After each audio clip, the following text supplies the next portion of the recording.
Bem-vindos a mais uma aula de geoprocessamento e sensoriamento remoto. Hoje vou demonstrar para vocês uma ferramenta muito útil para a biologia ambiental e que possibilita o mapeamento de rios, redes de drenagem, delimitação de bacias hidrográficas a partir de imagens de satélite que possuem dados contendo a altitude do terreno, chamados modelos digitais de elevação, ou, no termo em inglês, Digital Elevation Models. Inicialmente, vou mostrar para vocês onde que a gente consegue esse tipo de dado. Neste site da NASA, do ASF, vocês podem procurar por imagem ALUS, Pulsar, que possuem dados de altitude para a Terra inteira com boa resolução espacial. Outro lugar interessante para imagens para o Brasil é o Brasil em Relevo da Embrapa, onde vocês podem baixar dados para cada um dos estados, por exemplo, a Bahia. Hoje, nós vamos fazer exercício utilizando imagens da Chapada Diamantina. E eu baixei no meu computador essas duas imagens, SD24VC e SD24VA, porque a região que eu tenho interesse transpassa essas duas imagens. Eu já baixei elas no meu computador, mas quando vocês necessitarem, basta clicar sobre a imagem que ele vai abrir um diálogo e ele baixa a imagem SRTM diretamente do seu computador nesse site sem necessidade de login.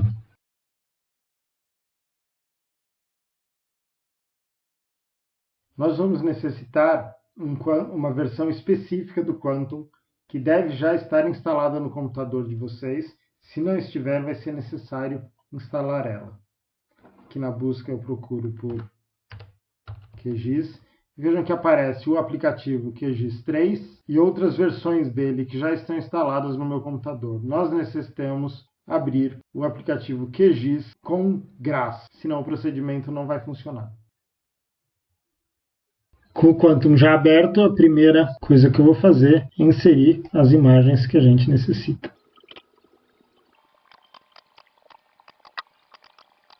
Então, aqui nós temos duas imagens. Elas estão separadas e a informação que elas carregam é de altitude. Os valores mais escuros, mais baixos, e os pixels mais claros são os valores mais altos. Primeira coisa, a gente vai ter que juntar essas duas imagens em uma imagem só para poder utilizar essa informação em conjunto. Raster, miscelânea, mesclar. Selecionamos as duas camadas.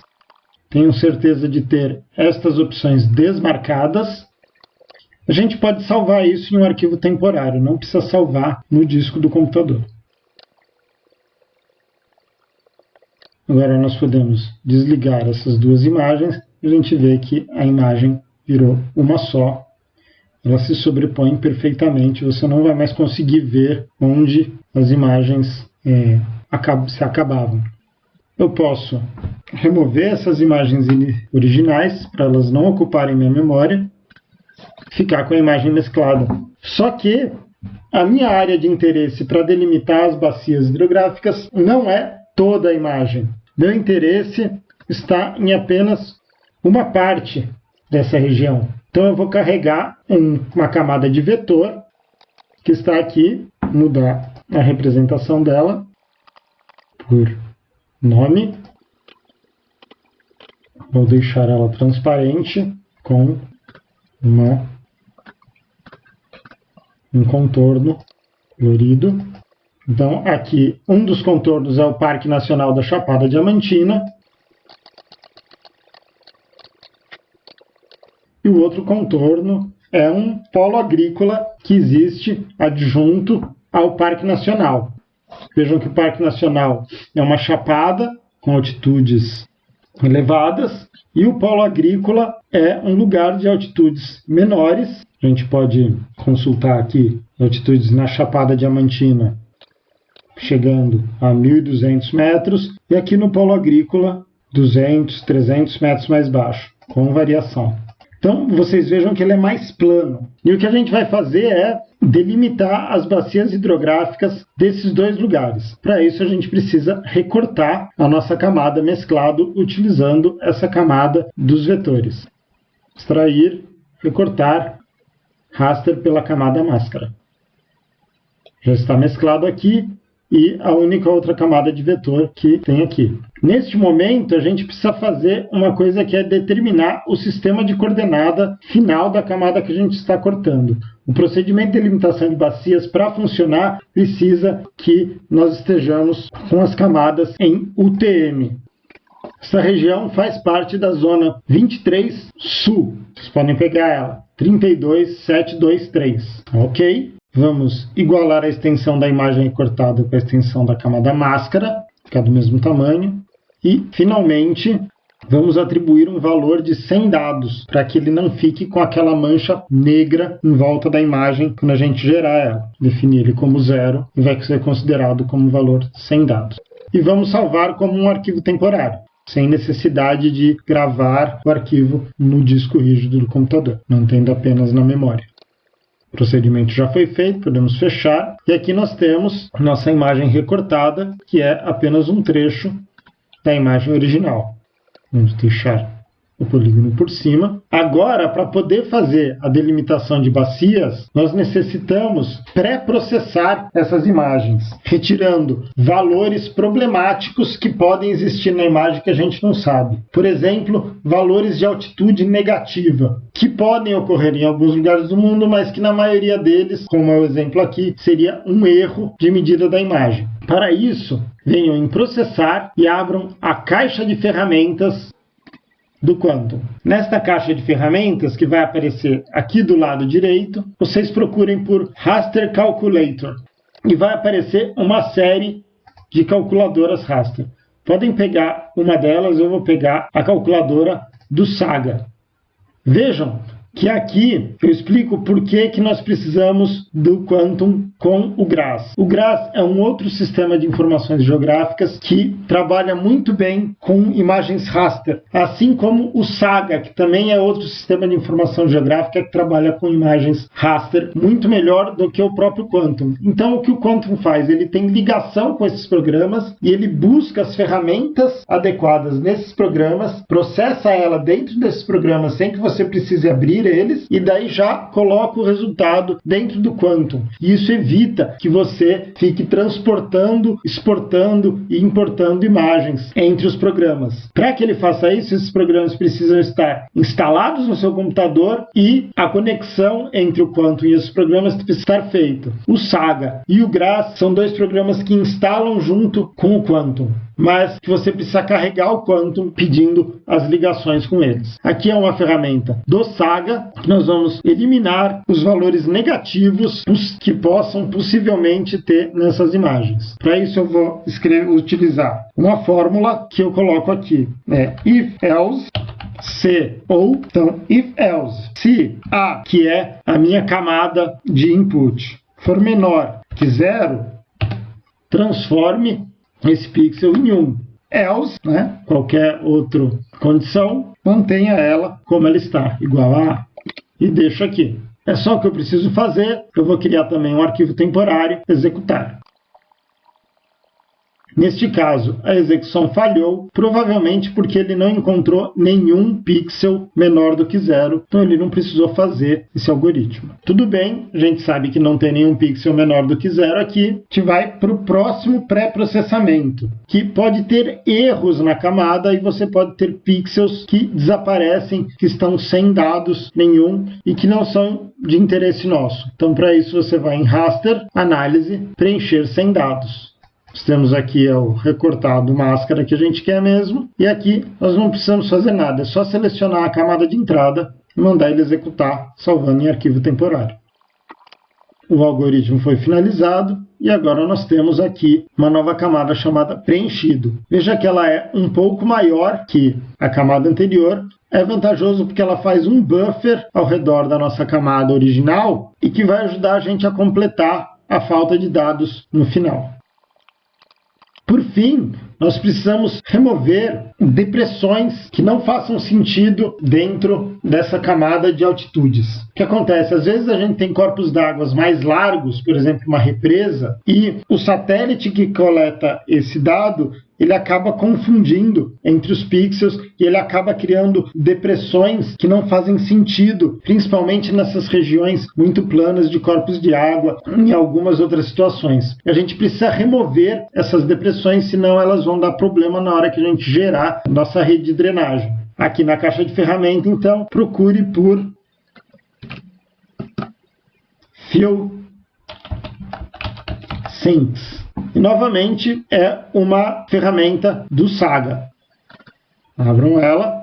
Ele vai pedir nosso modelo digital de elevação, que vai ser o preenchido, que a gente acabou de gerar. E aqui ele vai fazer um cálculo com os graus a serem verificados para detectar se existem depressões que precisam ser removidas. Este daqui eu já vou gravar num arquivo no meu HD. Como chapada field DM, field de preenchido. Ao final posso fechar. Nós temos agora nossa camada finalmente processada. Como nós criamos várias camadas de pré-processamento, eu vou criar um grupo que eu vou chamar de pré-process e vou colocar todas estas camadas dentro dele. Apenas para organizar nossa árvore, porque aqui eu posso colapsar ela. Agora nós vamos começar a gerar várias camadas, por isso que eu criei esse grupo. E é neste momento que nós vamos gerar as bacias hidrográficas. Venham aqui na caixa de ferramentas e agora digitem R Watershed. Esse R puxa comandos do GRASS que nós tivemos que carregar junto com o QGIS. E Watershed é bacia hidrográfica. É uma ferramenta que existe no GRASS específica para delimitar as bacias hidrográficas. Aqui nós vamos selecionar nosso modelo de elevação digital, que vai ser o último que a gente gerou, que é o Chapada Field Demo. As outras camadas a gente não precisa se preocupar, porque a gente não tem elas. A gente precisa configurar o tamanho mínimo do exterior da bacia hidrográfica. Este parâmetro controla o grau de detalhe da rede de drenagem que nós vamos gerar. Essa rede de drenagem vai ser gerada a partir da análise da variação de altitude de um pixel para o outro. Então o computador vai detectar que um pixel tem um valor de altitude maior do que o pixel do lado e vai detectar que isso é uma encosta. E ele vai encontrar ela até onde ele encontra com a encosta do outro lado, encontrando o vale. A partir disso, ele vai encontrar todas as encostas que fazem o escorrimento da água quando ela chove nessas encostas e onde que elas se juntam. No fundo do vale, ela vai encontrar a rede de drenagem e delimitar os canais de drenagem, que é onde os rios aparecem. Este parâmetro, tamanho mínimo do exterior da bacia hidrográfica, delimita o tamanho que a gente quer de detalhe dessas bacias hidrográficas e, portanto, vai delimitar o detalhamento da rede de drenagem que a gente vai gerar. Vocês podem testar com vários valores. Aqui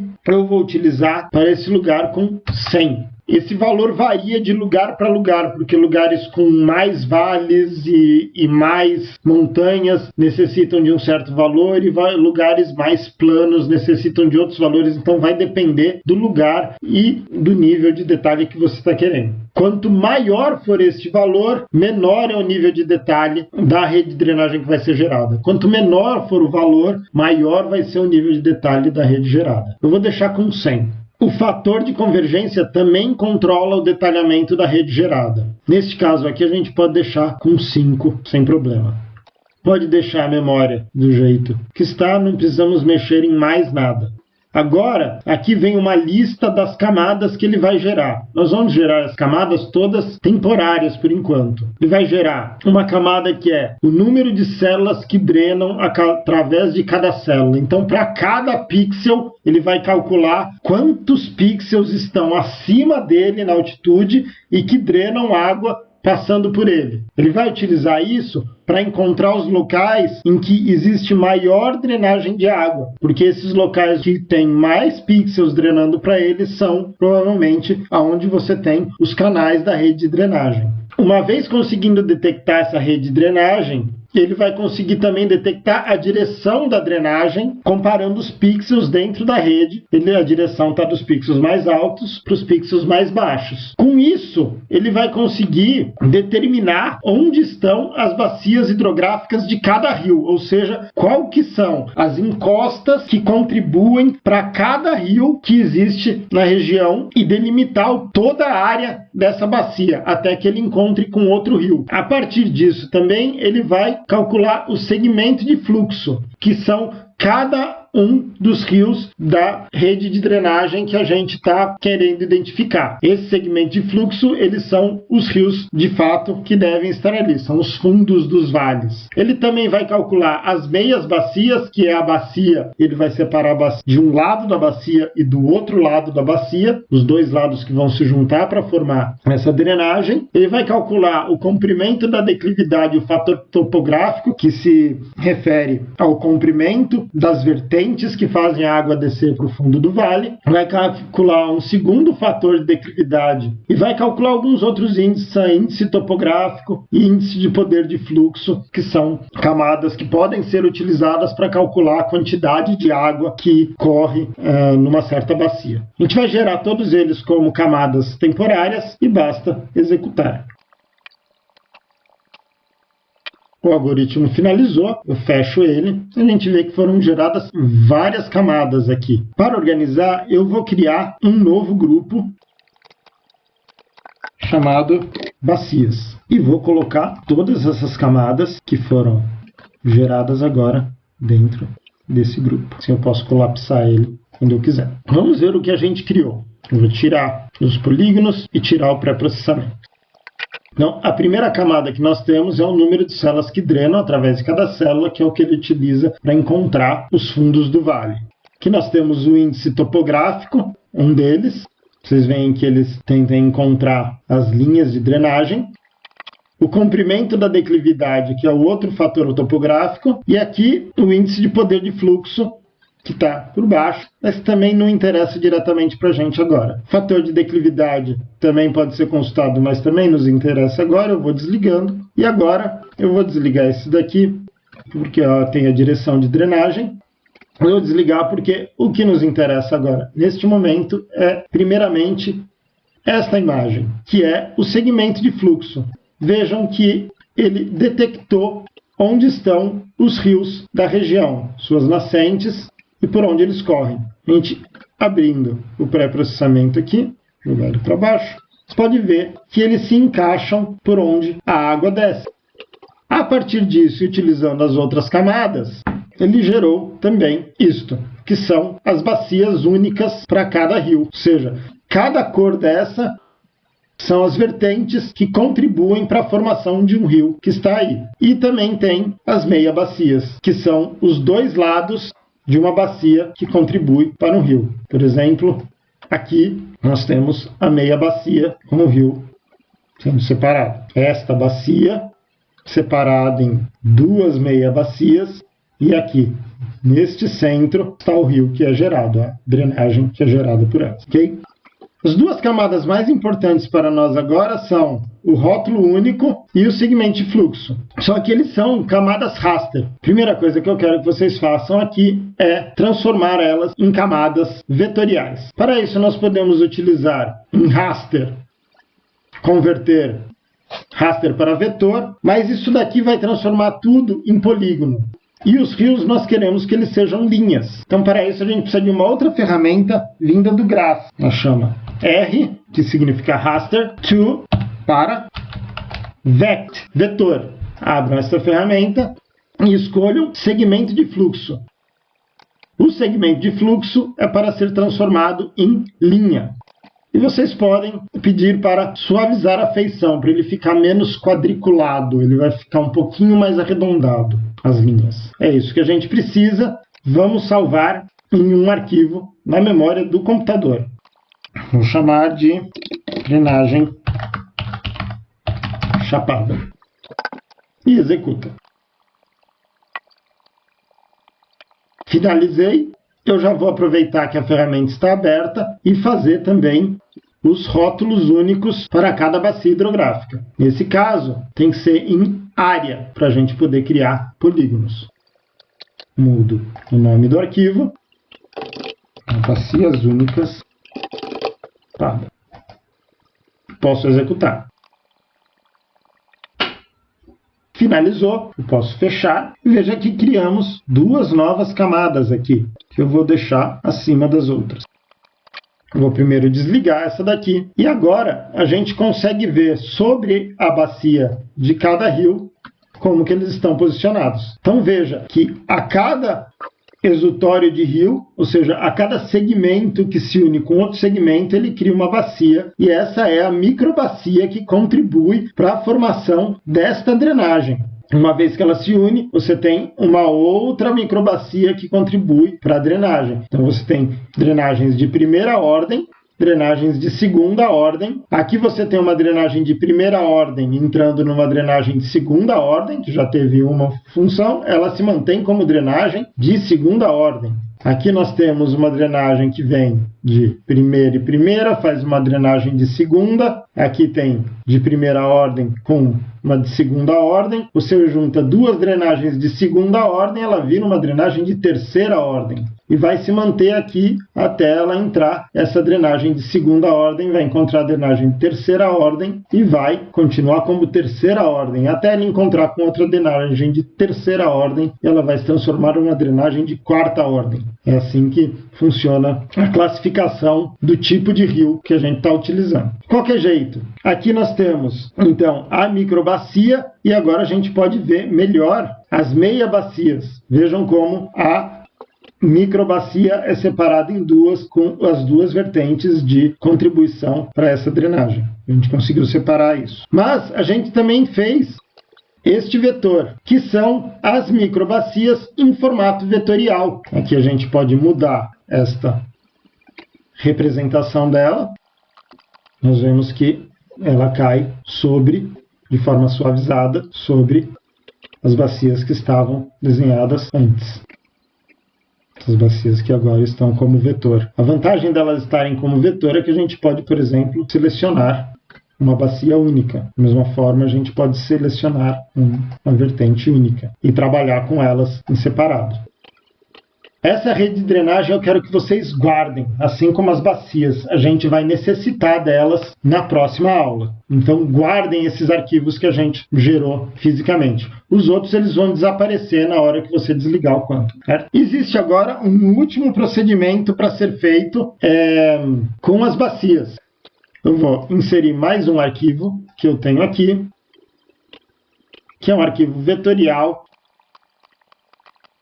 E vejam que surgiu aqui uma lagoa, chama Lagoa do Apertado. É uma barragem que existe na região do agropolo, simplificar, que existe na região do polo agrícola e que é utilizada para irrigação desse polo. Mas ela também sofre com lixiviação, por exemplo, de fertilizantes e outros produtos agrícolas para dentro dela. E a gente vê também que essa bacia, essa represa, ela drena e atravessa por dentro do Parque Nacional. Não só, aqui você tem as nascentes do rio Paraguaçu, que é o principal rio a abastecer de água a cidade de Salvador, com 4 milhões de habitantes. Essas daqui são as cabeceiras mais altas dele, e essa daqui é a primeira barragem do rio Paraguaçu.